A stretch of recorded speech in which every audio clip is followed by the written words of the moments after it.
আসসালামু আলাইকুম রহমতুল্লাহি ওয়া বারাকাতুহু।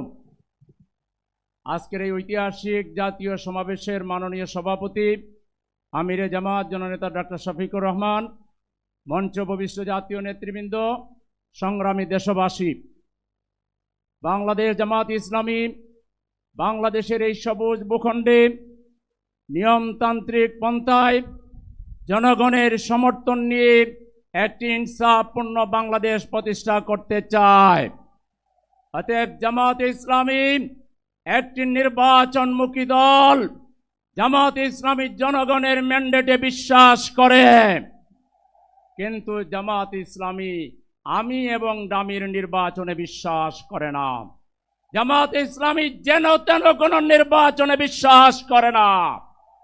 এই ধরনের কোন নির্বাচন বাংলাদেশকে আরো 50 বছর পিছিয়ে নিয়ে যাবে।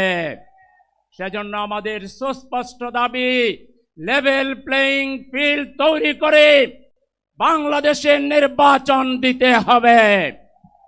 পুলিশে সংস্কার করতে হবে, জনপ্রশাসনের সংস্কার করতে হবে, নির্বাচন কমিশনকে সংস্কার করে শক্তিশালী করতে হবে।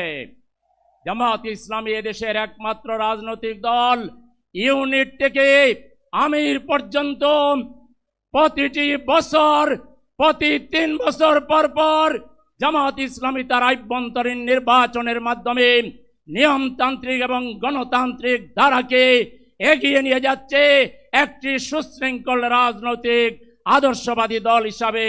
সুতরাং জামাত ইসলামী নির্বাচনকে ভয় পায় না।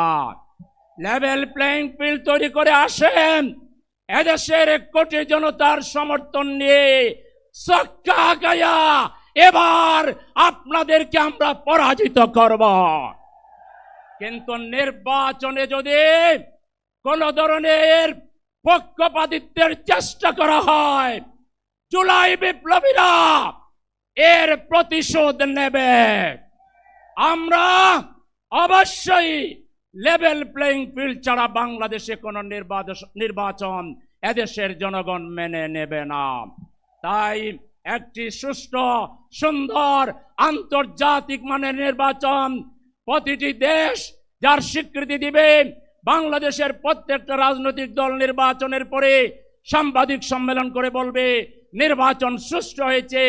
এরকম একটি আন্তর্জাতিক মানের নির্বাচন দেওয়ার জন্য আন্তর্জাতিক ব্যক্তিত্ব প্রফেসর ডক্টর ইউনূস সাহেবের প্রতি দেশবাসী আশা করে তিনি সেই আশা পূরণ করবেন, সেই প্রত্যাশা ব্যক্ত করে সবাইকে ধন্যবাদ জানিয়ে আমার কথা শেষ করছি।